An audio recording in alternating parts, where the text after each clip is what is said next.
We give a resounding round of applause as I welcome Chinenye Mba Ozoukwu.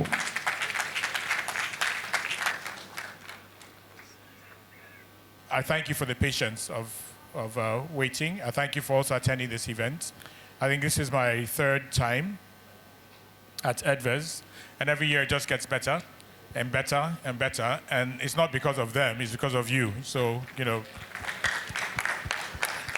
it's always gratifying when you have an opportunity to see a community engage with an issue that's of importance to them, and do so with the kind of passion that we find coming from teachers and school administrators and regulators. I wish that our children in school were as passionate as with engaging learning as you are with your willingness to teach and to share your knowledge. Unfortunately,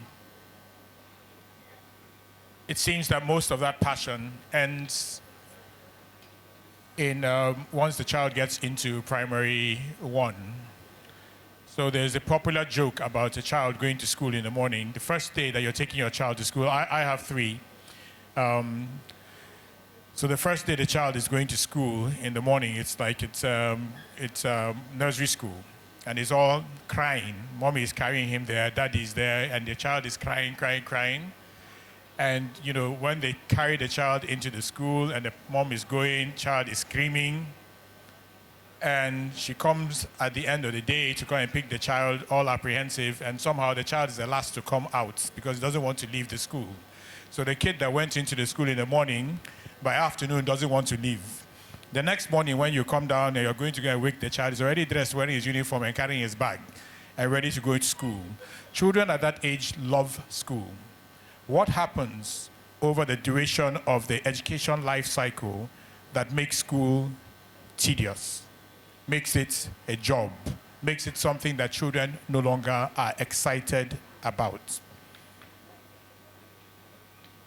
What happens is that we slowly and steadily suck away the joy from going to school, and it becomes really hard work. And somehow the entire ecosystem comes together to make this point that school is difficult and is supposed to be difficult. And if you're not working hard, and if you're not having a hard time in school, then maybe you're not actually learning. And the parents are as guilty of this, I think, as the teachers, some teachers may be, and some administrators may be. It's about finding the balance between the rigor that you have to apply to learning and the creativity that you have to bring into the classroom to make that learning fun for the child. But who has time? How many people in this room are in public education? Wow. So, are you an administrator or teacher? Classroom teacher. How about you? Classroom teacher. So, you must feel really funny in this crowd, right? Oh, are you at home with this crowd? So what the things that they're talking about and the things that they're doing, are they things that you two are also familiar with? Are you in a model school? Pardon? Secondary school. Is it a model school? Okay, is it, how many students in your class? Your average class? 75. 25. 35. What state? Lagos State. Okay, so I can hear I'm hearing different discussions going on in the audience. Could it be because we also know that some schools have 75? Could it be that some schools have 100? So I asked her whether her school was a model school because of that reason. So, ma'am, is your school also, your classroom size 35? 35? No, let's keep her identity. So, I think, and I don't even want, I'm not even going to ask you what school you're in.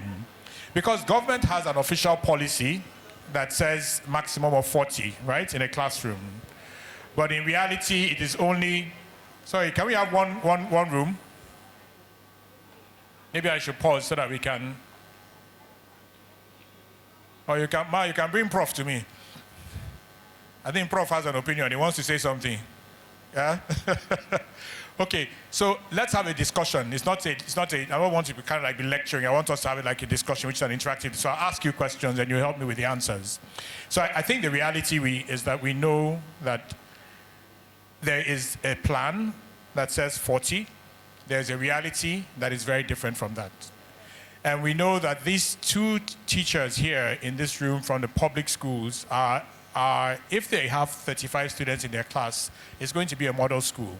The one that they take inspectors to, the one they take photographs and put up in newspaper, the one that the governors claim are the right places. Local government chairman take pictures like this, and you know, and it goes viral.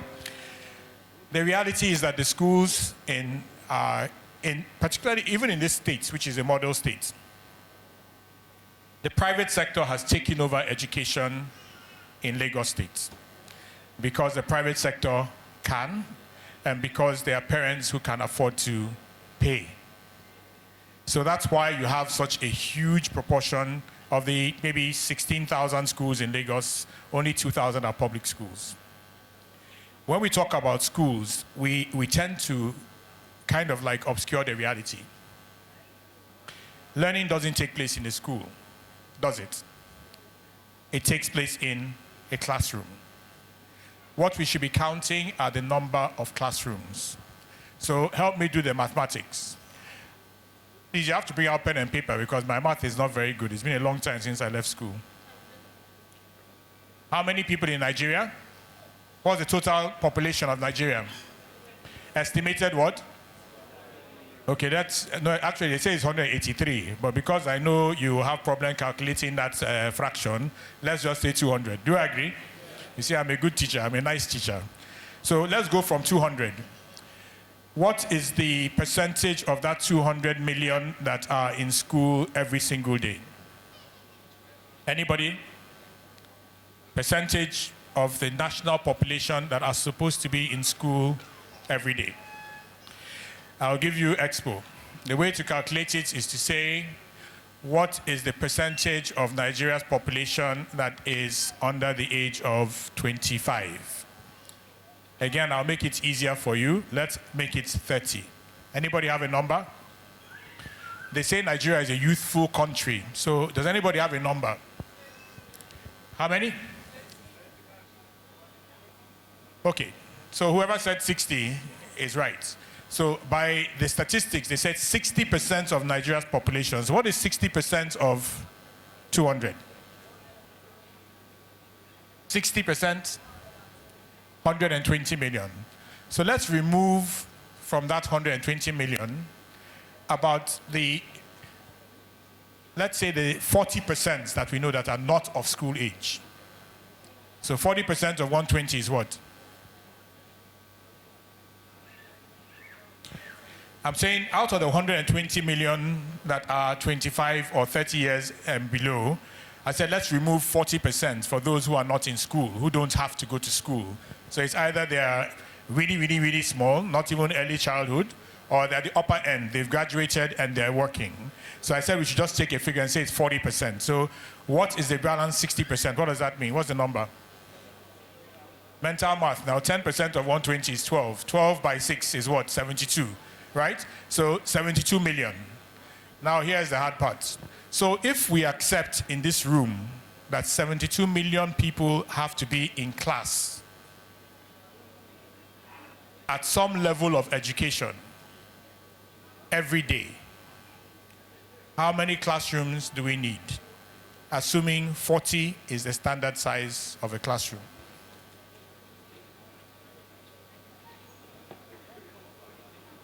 I'm happy nobody's using calculator. Everybody's writing on pen. That's good. So what's the number? I hope you're following where we're going. We're arriving at something. What we're trying to do is we want to arrive at the number of people who should be in school and the infrastructure that is required for them to actually go to school on a daily basis. Not number of schools, but number of classrooms. So you have 72 million. and you can only have 40 in a classroom at a time. How many classrooms do we have?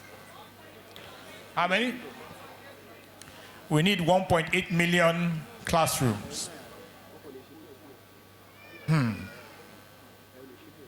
How many do you think we have?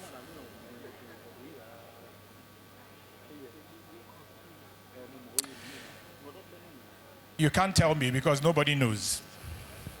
This entire country, we do not know. But think about it from that perspective, that we need 1.8 million classrooms for everybody to go to school every single day with our current population. I believe that we will never build 1.8 million classrooms. And because we will never build 1.8 million classrooms, it means that automatically we need to figure out how do we learn without classrooms. Am I clear? How many teachers in a classroom? What's the prescribed number of teachers in every classroom?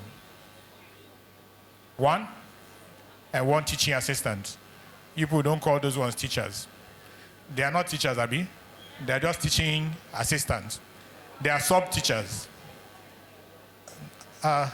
Is there any sub-teacher in the room? Oh, they are support teachers. So we use different terms, nice terms, some bad terms to describe them, but we don't consider them to be teachers, right? Because teaching is a profession. So how many teachers and teaching assistants do we need? Lagos State has approximately 300,000. How many do we need to teach in 1.8 million classrooms? This math is hard, though, but when you do it, you will understand it. Huh?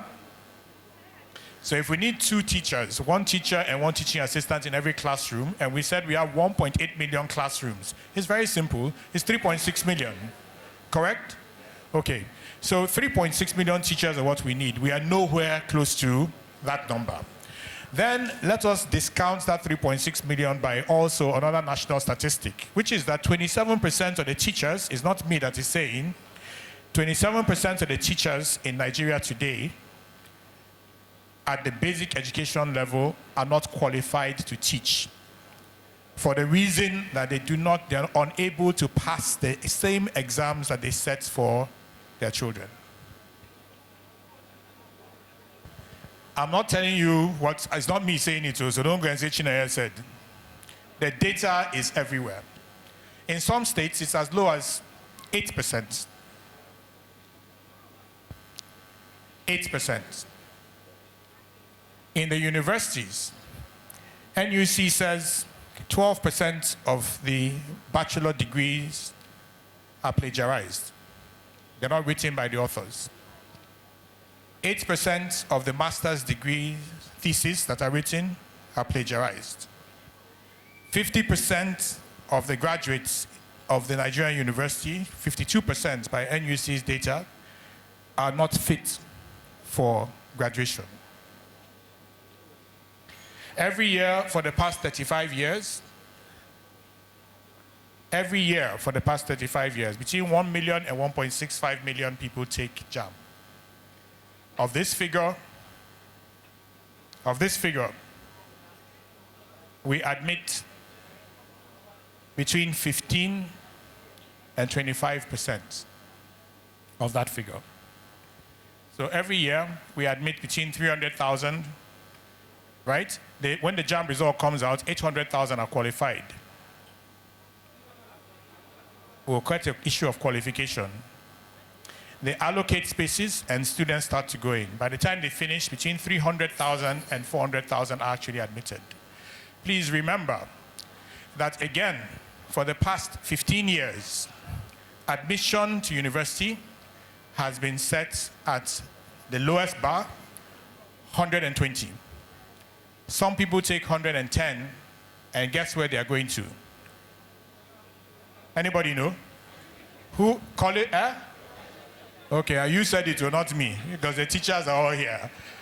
The least qualified people, those who have the lowest scores in JAM, represent the bulk of the admissions into the College of Education. It's not me saying it, it's the data. But guess what? You admit a student to study a degree course. He scores 120. Please, by your own calculator, what is 120 over 400? Anybody know? No, I set an exam. Pass 100% was 400. Somebody gets 180. And they say he passed. Is he passed by your own calculation? What is pass mark in Nigeria for university, for JAM? What do you consider to be somebody who has passed JAM? It's what, 20%? But we're admitting students now. We have been admitting them to university with 25%. Okay, let me drop the other data. So only about 15% of those who take JAM and pass score 280 and above. Between 3 and 5% will score above 320. So that means that the bulk of the people who go into our universities today have scored below 50%. Are we together? And of that, the lowest and the least scores go into College of Education and become teachers. So are you surprised that you have 27% of the teachers nationally not qualified to teach? But everyone who is in this room is an exceptional teacher. By virtue of the fact that you're here, you're already an exceptional teacher. Because you have stepped out from whatever it is that the system has done, and you have said, I want more. I want to be better. It doesn't matter what the system did to me, but I want to be better. But this room can't take more than 150, 200 people. And we are talking about 3.6 million teachers. Where are the others? When they asked me to talk about out of school and an inclusive approach, I started laughing. Because all this data that people are calling, they talk about those being out of school, about those who are not physically in a school, Abi. And they said it was 10.5 million in 2011. Today they say it's 13.5 million, and the number is climbing, and Nigerians are we are getting better at out of school, and getting better every year at out of school. Our numbers are increasing in terms of out of school, Abi. We are hailing ourselves for more and more out of school. Any Twitter platform that is education, they're telling that story. But the issue is this: what is the real number of out of school? Is it the number that is not physically in a school? Or is it the number that are not receiving an education? Which one is out of school? Is it people coming and ticking the box and saying, I'm in school, but there's no learning going on? You're being taught by somebody who is an illiterate, himself or herself. And you're going to go through the year after year after year, and you'd eventually graduate. And you graduate, and then you go to Miracle Center, and you graduate into university. And you go and you will sort a lecturer, and you graduate from the university. And you go and you plagiarize the thesis, and you graduate. So how many out-of-school children are there in Nigeria today? Out of our 72 million, how many are out of school? As a country, we have to go away from thinking about out of school. Our concern should be those who are out of learning. If you're out of learning, then that is a greater danger than for you to be counting numbers of children who are in schools and nothing is happening inside the school. So in some of our biggest and best states,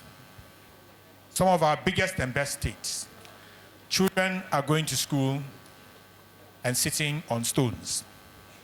I brought some pictures, but I'm sure you have all seen them. We all have WhatsApp. I brought some videos of children who are in schools that have nothing like this. I brought some pictures of people who are in school under trees. Then there are those who do daily paid. I'm sure you people know of daily paid schools. Do you know? Because many educators don't know of daily paid school. Where you pay 200 naira, you enter class for that day. Do you know those schools? 20 naira. Okay, so we do call it a school because the government registered it, but meanwhile, the room is smaller than the boys' quarter of my Megad.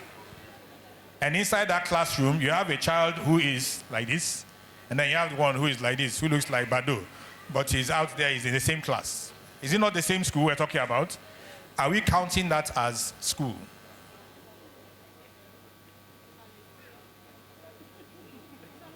I hope we're all together. We can continue talking and talking about this problem, or we can talk about the solution. I believe that there's only one way to solve this problem. And that way is to stop fooling ourselves about certain things. So I'm going to give you 3 or 4 things that we must do if we want to change the situation and if you want to go to an inclusive. First of all, we have to accept that learning will go on without borders. No walls. A classroom is not the boundaries of a building. A classroom is wherever learning takes place. Do we agree?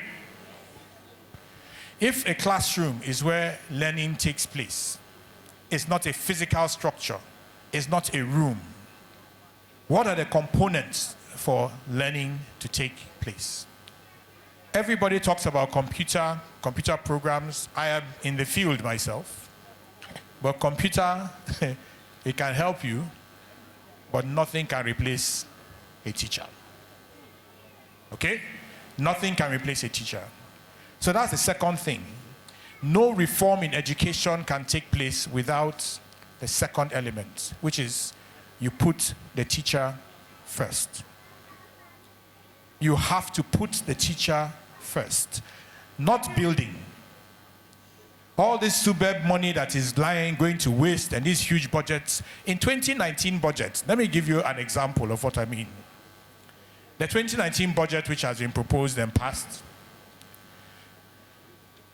Federal Ministry of Education, which is largely a policy-making and regulatory agency, and only is in control of universities, polytechnics, colleges of education, right? Doesn't get itself involved in basic education except in places like federal government colleges and special schools in like the armed forces schools and those things. That is the total remit of the Federal Ministry of Education. This year, 2019, the budget is 47 billion naira for capital projects. 47 billion. It's the 4th lowest allocation for capital projects in the entire budget, at 47 billion. So that means all these institutions that I've just mentioned, the only thing they're going to get this 2019 is 47 billion for the development and the change of this infrastructure that we are talking about. Are you with me? If you're in education, you also must be a manager, like a business person. You must understand recurrence and capital. Capital means that this is the only money that's going to be used, that's going to be spent on building infrastructure or supplying infrastructure into any of those schools. It's 47 billion. The 4th lowest. Let's go to the recurrent. The recurrent budget is 462 billion. Recurrent. 462 billion. It is the 2nd highest. It is only passed by defense. In other words, the Ministry of Defense has the highest recurrent budget in the 2019 federal budget. And the 2nd is education. Of that 462 billion, 395 billion is going to salaries. Salaries. Are you with me? It's going to salaries. If we remove salary of lecturer, salary, 462 billion minus 395. Please, what's the number remaining? Where's that mathematician? Yeah? 60-something billion. Please, that 395 billion is salaries and pension, right? So what is left is what? That 67 billion is all that is left to fund the education that is supposed to go on inside those schools. I hope we're together. So, in other words, the federal government of Nigeria is saying, this year, education is so important. It has gotten one of the biggest allocations. Over 500 billion naira is going to be spent on education. But what they don't tell you, and what you may not be asking yourself, is how much of that results in an educational outcome.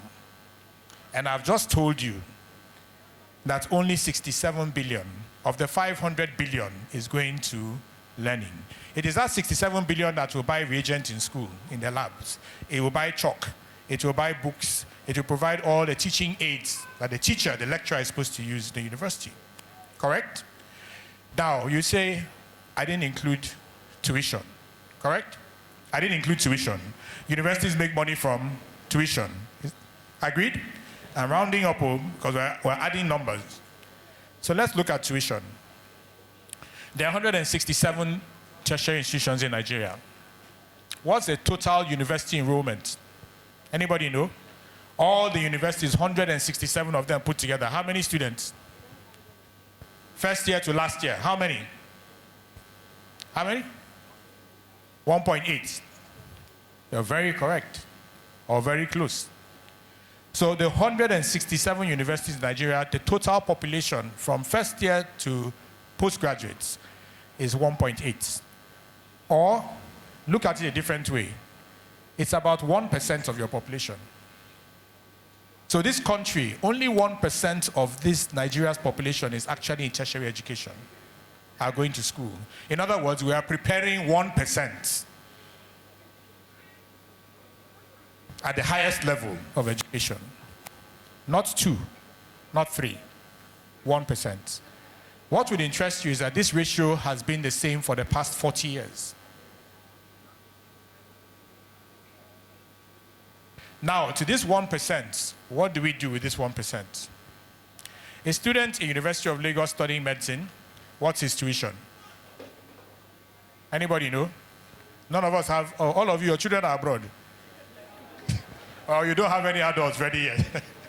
Okay, so I checked, so the NUC has something they call BMAS. So BMAS is the same, it's the curriculum for every single course. And that's what you must teach in order to graduate. So what happens is that in Nigeria, because parents say education is a public, is a good, social good, because there's always riots anytime that they try to increase fees, the fees in the universities, the federally owned universities, is about 50,000 naira for medicine, and in a private university is between 3.5 and 5 million. So the same student studying education, studying medicine, is supposed to go through a 5-year course. One person pays 50,000, somebody else pays 5 million. Please, which one is getting educated? Where is learning taking place? Where is the learning taking place? Tell me. Okay, now, let me throw the fact at you. Of the total 1.8 million in Nigerian universities, the private universities only have 5.35% of that population. So 95% of the 1.8 million are in public schools, paying that tuition, which cannot give them a quality education, but we are only still at 1% of our population, instead of the minimum required for accelerated development, which is 8%. Who is out of school? Is it the ones on the streets? Plus the ones inside the school? So what is the real number of out-of-school children in Nigeria, please? Is it 10 million or 13 million? They say I'm a prophet of doom. I keep telling these bad stories. So let me round up with the 2 other things. So remember, I've said 2 things. 1, no more walls to a classroom. 2, teacher first. The 3rd thing is a new model for education. that fundamentally changes a structure where the better your education, the more expensive it is, and therefore puts it out of reach of the majority. We have to find a way of changing it so that as you're increasing access, you're not dropping equity. There is no point having millions in schools who are actually out of school, and we say that we are running an education system. And we cannot do it unless we fundamentally change that model. And you will hear at Edves, in the sessions before and the ones that are coming, you will hear stories around how people are beginning to change that. And one of them is a flipped classroom. So as you hear these things, you start to understand that the only way forward, and that's the fourth item, the only way we can radically transform the situation of out-of-school children is by a massive adoption and deployment of technology. There is nothing else that makes it possible for us to turn this situation around. So let me repeat them. Number one, borderless classrooms. Number two, teacher first, right? Number three is what?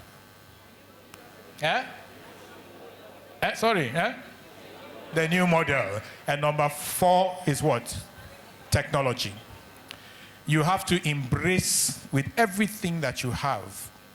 You make 120% commitment to understanding technology and understanding how it can transform education in your home, for you as an individual, and in your community and in your institution. If we do those four things, we will fall off that map and we'll create opportunity for all. Thank you. Wow. Chinenye Mba Ozoukwu, thank you very much. Thank you very much.